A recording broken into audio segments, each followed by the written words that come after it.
কি হইছে বলো। আমি বাসায় আসতেছি। না থাক, আশা লাগবে না, এই ঠান্ডায় গোসল করতে পারবো না।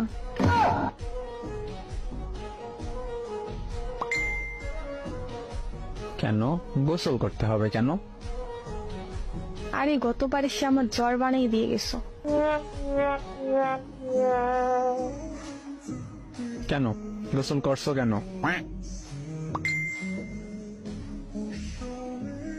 আর এমন জ্বর বানাও, পরে শাশুড়ি এমন মন্দ বলে, এত জ্বর হয় কেমনে?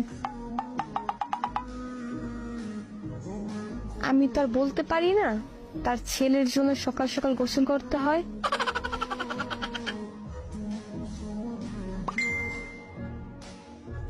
আরে আমি সেইটা বলি নাই, মানে এই জন্য আসবো না।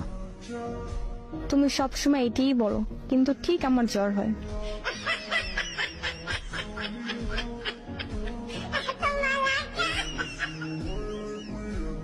আরে সত্যি বলতেছি। গতবারও বলছো সত্যি বলতেছি, কিন্তু এসে জ্বর বানিয়ে দিয়ে গেছো।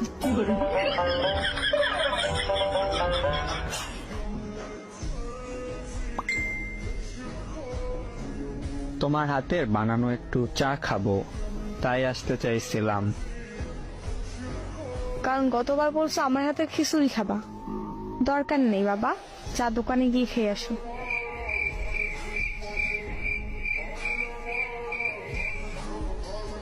তোমার হাতের বানানো চা আর দোকানের চা কি এক?